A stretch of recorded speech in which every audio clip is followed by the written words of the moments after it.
Hello everyone, I am Dr. Anjali Garg, AIR 79 for UPSC CSE 2022. So I did my schooling from Chandigarh, then I opted for medical science and I graduated from BMMC in Safdarjung Hospital, Delhi. And during my MBBS time मेरे को interest develop हुआ UPSC में, civil services में, तो मैंने preparation start किया और internship के टाइम पे मैंने अपनी ड्यूटीज़ के साथ एक कोचिंग ज्वाइन कर ली थी और उसमें मैंने बेसिक जीएस सिलेबस पढ़ लिया था। तो उससे क्या होता था, एक मेरे को समझ आ गया था कि अच्छा ये सब्जेक्ट्स हैं। बट फुल फ्लेज्ड मैंने जब मैं 2020 में मेरी इंटर्नशिप खत्म हुई, उसके बाद जाके मैंने घर पे प्रिपरेशन पंचकुला में स्टार्ट किया। तो आज I will deal with my prelims strategy because I have scored 132 in prelims this time. But मेरा पहले जो मैंने फर्स्ट प्रीलिम्स दिया था उसमें मेरे कट ऑफ से जस्ट 3 और 4 मार्क्स ही ज़्यादा थे। तो what I did for this prelims, तो उसके बारे में I will deal with it. तो प्रीलिम्स जो है वो काफ़ी मोस्ट अनप्रिडिक्टेबल स्टेज लगती है मेरे को यूपीएससी की और काफ़ी टफ भी है। तो फर्स्ट अटेम्प्ट में तो मुझे बहुत ज़्यादा एंजाइटी होती थी रिगार्डिंग माई प्रीलिम्स प्रिपरेशन। तो उसके लिए शुरू में मेरे को गाइडेंस थी, एक मेरी सीनियर विशाली है उनसे थी। तो बेसिक जो बुक्स होती है अपनी, मैंने पहले तो वही की थी और साथ साथ में मॉक टेस्ट किए थे। That was my first attempt strategy, क्योंकि फर्स्ट अटेम्प्ट में इतना मैनेज नहीं हो पाता है। सो एक बेसिक स्टैटिक नॉलेज से, मॉक्स करने से और उसके एनालिसिस से मेरा क्लियर हुआ था। But this time I kept a very managed approach for prelims. तो क्योंकि मुझे थोड़ा डर लगता था कि यार कहीं प्रीलिम्स ना रह जाए, क्योंकि वो रह गया तो 1 साल वेस्ट हो जाता है हमारा। तो उसके लिए मैंने detail strategy I prepared for around 2.5 to 3 months dedicatedly for prelims. और ऐसा नहीं है कि हम वो टाइम वेस्ट कर रहे हैं, क्योंकि प्रीलिम्स का सारा मैटर हमें जीएस में बहुत काम आता है। सो अब मेरी डिटेल स्ट्रैटेजी क्या थी कि जो पहले बेसिक बुक्स हैं जो कि स्टैटिक सब्जेक्ट्स हैं, लाइक पॉलिटी है, उसमें मैंने लक्ष्मीकांत पढ़ी है, बहुत बार पढ़ी है लक्ष्मीकांत। उसको तो तुम अच्छे से याद कर लो, क्योंकि उसमें से डायरेक्ट क्वेश्चंस आते हैं प्रीलिम्स में और हम डायरेक्ट क्वेश्चंस को कभी मिस नहीं कर सकते। तो लक्ष्मीकांत, देन हिस्ट्री के लिए मैंने स्पेक्ट्रम रेफर की थी। बट क्या है, स्पेक्ट्रम के साथ साथ इस अटेम्प्ट में मेरा बहुत इंटरेस्ट पड़ गया था कि मैं थोड़ा गूगल पे सर्च करती रहती थी कि ये कमेटी है तो इसके प्रेसिडेंट कौन है, इसके सेक्रेटरी कौन है, क्योंकि वो अगर हम PYQ से एनालाइज करें वो काफ़ी पूछते हैं कि अगर तेज बहादुर सप्रू है, he was the president of Indian liberation committee. तो ये सब हम खुद से सर्च करते रहो। कोई भी कमिटी आती है, हिंदू मजदूर सभा आ रही है, तो जस्ट सर्च फॉर इट कि अच्छा वो क्या थी, उसके प्रेसिडेंट कौन थे। तो somewhere sometime it can help you in prelims. तो और हिस्ट्री के लिए हो गया। एंशिएंट और मिडीवियल के लिए मैंने इस बार मेहनत ज़्यादा की थी। मैंने तमिलनाडु के NCERT अच्छे से की थी और जो भी प्रीलिम्स के मॉक टेस्ट ने काफ़ी सारा मैटर ऐड कर लिया था और उससे मेरी एक ब्रॉडर कवरेज हो गई थी आर्ट एंड कल्चर के लिए। देन अपना फिर आ जाता है आर्ट एंड कल्चर के लिए नितिन सिंह कहानियाँ बुक है। उसमें से मैंने कुछ जो रट्टे वाले पॉइंट्स हैं, लाइक डांस है या फिर थिएटर फॉर्म है, तो वो मैंने पेजेस पे कंसोलिडेट कर लिया था, ताकि मैं एंड टाइम पे वो पेजेस बारी बारी पढ़ती रहूँ और वो टर्म्स मुझे याद रहें। तो जितने हम नोट्स को, रट्टे वाली चीज़ों को ना एक साइड लिख लीजिए, ताकि वो हम एंड में प्रीलिम्स से 3 दिन पहले 4 दिन पहले रिवाइज कर पाएँ। फिर स्टैटिक सब्जेक्ट आ जाती है अपनी इकोनॉमिक्स। तो इकोनॉमी के लिए मैंने श्री राम IAS के एक बारी नोट्स पढ़े थे और मेरे विजन IAS के कोचिंग के नोट्स थे। बट उसमें मैंने फिर जो PT 365 होती है और मंथली होती है, उससे मैंने रीसेंट एडिशंस ऐड की कि RBI ने क्या इनिशिएटिव निकाला है, और उसमें बहुत कंसेप्चुअल क्लैरिटी होनी चाहिए कि अगर सेंट्रल डिजिटल करेंसी है तो वो क्या है, how is it different from UPI payments, is it a legal tender, वो किस टेक्नोलॉजी पे बेस्ड है, क्योंकि UPSC काफ़ी कंसेप्चुअल क्वेश्चंस पूछता है, वो तुम्हें उसकी फैक्ट बेस्ड नहीं जाएगा इतना। तो उस तरह से प्रिपेयर करो कि हमारे बेसिक कंसेप्ट कवर हों। So these are the major static. But फिर करंट वाले सब्जेक्ट्स आ जाते हैं एनवायरनमेंट, साइंस एंड टेक्नोलॉजी। तो एनवायरनमेंट के लिए, जैसे मेरा बायो का बैकग्राउंड है तो मुझे बहुत डिटेल में नहीं मैंने किया, तो एनवायरनमेंट के लिए शंकर IAS की बुक मैंने ज़रूर की थी। उसमें तुम्हें एक्ट्स, कन्वेंशंस, बेसिक कंसेप्ट्स वो सब क्लियर हो जाते हैं। और साइंस एंड टेक्नोलॉजी के लिए तो मैंने जो करंट अफेयर्स आती है मैंने वही की थी रेगुलरली फॉलो।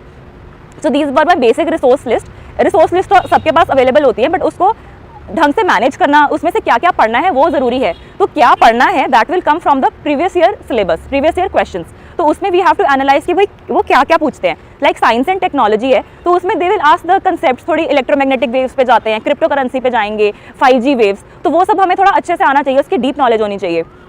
एनवायरनमेंट है, वो स्पीशीज़ पूछेंगे, उनके IUCN स्टेटस, थोड़ा वो तो बायोडाइवर्सिटी वाला पार्ट बहुत अच्छे से आना चाहिए, वो PT 365 में काफ़ी कॉम्प्रिहेंसिवली कवर होता है, तो वहाँ से करो। तो उससे हमें आइडिया लगता है कि किस तरह के क्वेश्चंस और उस हिसाब से हमें प्रिपेयर करना है। Then these are the basic resources. तो अब मैंने इस चीज़ों को 2.5 मंथ्स में कैसे एनरिच किया। तो फर्स्ट मेरी स्ट्रैटेजी थी कि मैं पहले स्टैटिक सब्जेक्ट्स रिवाइज करूँगी और उसके साथ साथ अपने सब्जेक्ट मॉक टेस्ट लिखूँगी। जो स्टार्टिंग वाले होते हैं मैंने वो अटेम्प्ट किए। उससे क्या हुआ कि मुझे समझ आ गया कि मेरे कौन से कंसेप्ट्स अभी लैकिंग है या मैं किस चीज़ में गलती कर रही हूँ। And also I made sure कि जो मेरी गलतियाँ हैं I wrote it in a separate notebook. तो ये भी बहुत ज़रूरी है ताकि हमें पता हो कि हम गलतियाँ कहाँ कर रहे हैं। देन फिर मैंने अपना जैसे हिस्ट्री पढ़ ली, आर्ट एंड कल्चर मिडीवल पढ़ी, तो उसके टेस्ट लिखे, टेस्ट के साथ साथ मैंने अपनी गलतियाँ नोट डाउन की, एक्स्ट्रा मैटर ऐड किया, तो इससे मेरी फर्स्ट रिविजन हुई। फिर साथ में मैंने करंट अफेयर स्टार्ट कर ली, जैसे न्यूज़पेपर तो हम हर रोज़ पढ़ते हैं, बट उसके साथ साथ अभी PT 365 आ जाती है, तो वो environment, science and technology, economy, इनकी काफ़ी इंपॉर्टेंट होती है। साथ साथ पॉलिटी, आर्ट एंड कल्चर भी हम ऊपर ऊपर से पढ़ सकते हैं। तो उनकी मैंने ऐसा नहीं करती थी कि बस पढ़ ली, वो मैं अच्छे से एनालाइज करती थी। सपोज साइंस एंड टेक का 5G वेव्स है, तो मैं उसका फिर अच्छे से पढ़ूंगी नेट पे कि क्या न्यूज़ में है, कौन सा कंसेप्ट है, तो थोड़ा तुम्हें पता होना चाहिए कि हल्का हल्का सा उसका बैकग्राउंड पता होना चाहिए। इन्वायरमेंट है, उसको मैं बहुत कॉम्प्रीहेंसिवली करती थी PT 365 से। कोई भी स्पीशीज़ है, थोड़ा मैं उसको इंटरेस्ट से पढ़ लेती थी कि अच्छा ये क्या होता है, क्योंकि UPSC थोड़े अब्सर्ड क्वेश्चन पूछने लग गया है, तो हमें उसके लिए भी कवर अप थोड़ा करना पड़ेगा।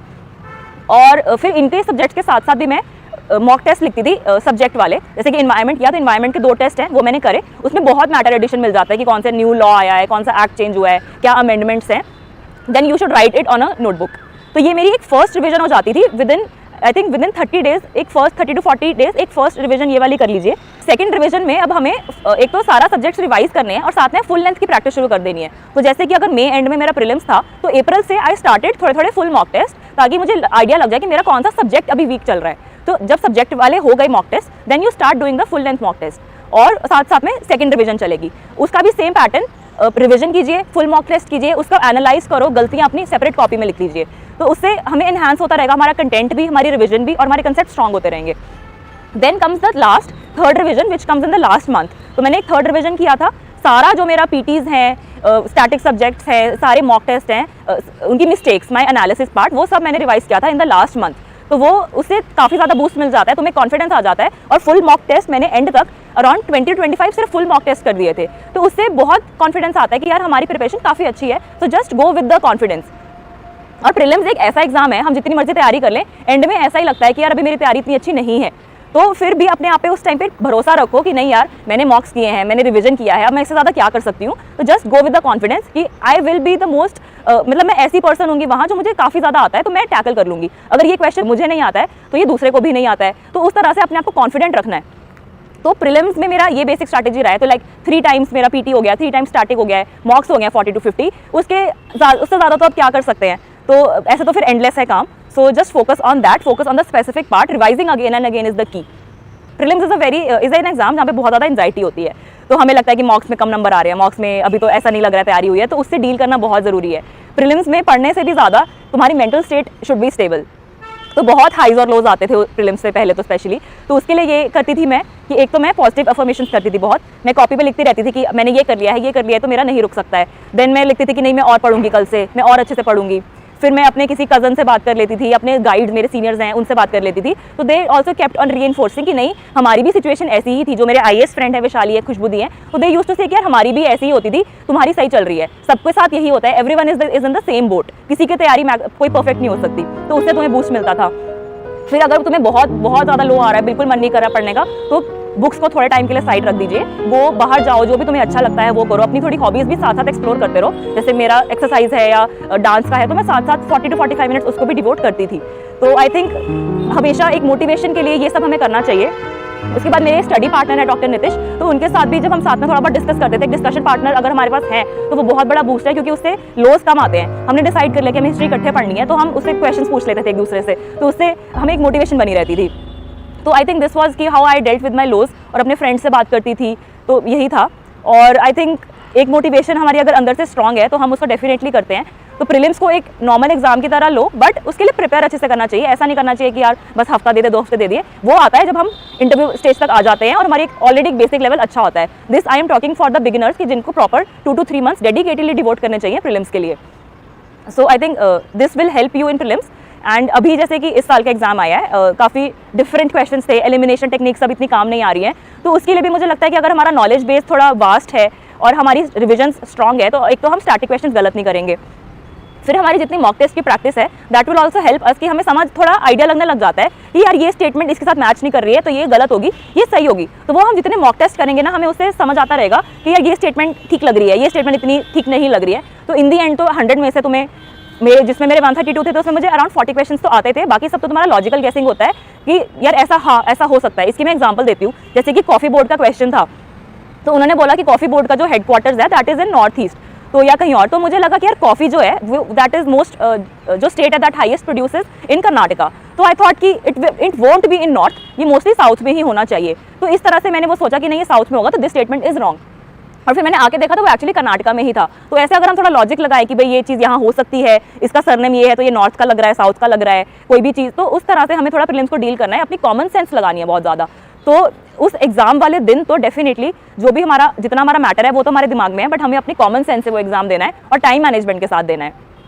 तो जो लास्ट के प्रिंसिपल्स हैं on the day of prelims, हमें टाइम मैनेजमेंट बहुत अच्छे से होना चाहिए कि हम 2 घंटे में पेपर अच्छे से कंप्लीट करें। तो पैनिक नहीं होना चाहिए एंड में कि यार हमारे क्वेश्चंस रह गए। जितनी आपकी स्ट्रैटेजी है कि हमें 80 करने हैं, 90 करने हैं, 95 करने हैं, तो वो definitely on the final day करने ही हैं। मेरी स्ट्रैटेजी ये रहती थी कि मैं फर्स्ट आवर में एक बार पेपर पूरा करके लाइक 1 आवर 10 to 20 मिनट्स में मैं 30 to 40 क्वेश्चंस मार्क कर लेती थी अराउंड 100 में से। फिर मैं अपनी सेकंड रिवीजन पे आती थी, सेकंड टाइम में मैं रेस्ट 40 to 50 करती थी और फिर मेरे एंड में रह जाते थे 10-15 क्वेश्चंस। और मेरी स्ट्रैटेजी थी कि मेरे को 95 तो मिनिमम करने हैं वरना मेरा प्रीलिम्स नहीं क्लियर होगा। तो मैं लास्ट में फिर जो तुम्हारी गेसिंग होती है वो करती ही थी। वैसे 10 क्वेश्चंस है तो उनमें से 5-6 वो मेरे गेस वर्क होते थे, क्योंकि अगर तुम्हारा 4 में से एक भी सही हो गया तो तुम इक्वल हो जाओगे, that you won't be at loss. तो थोड़ा रिस्क लेना पड़ेगा। तो दिस वॉज माई स्ट्रैटेजी, और आप भी इसके लिए अपनी स्ट्रैटेजी बना सकते हैं। प्रीलिम्स के लिए सबकी डिफरेंट स्ट्रैटेजीज है, तो इसमें से आपके लिए जो भी रेलेवेंट पॉइंट्स हैं आप ले सकते हैं। और बाकी मेरे टेलीग्राम चैनल पे आप कोई क्वेश्चन पूछ सकते हैं, उसमें भी अपनी स्ट्रैटेजी शेयर कर दूंगी। So I hope it help you and wish you all the best. Please give this exam with a positive attitude, with lot of patience, क्योंकि टाइम लग जाता है, बट ये ज़रूर याद रखना that delays are not denials. ज़रूर मिलेगा, बस प्रैक्टिस करते रहिए। और थैंक यू।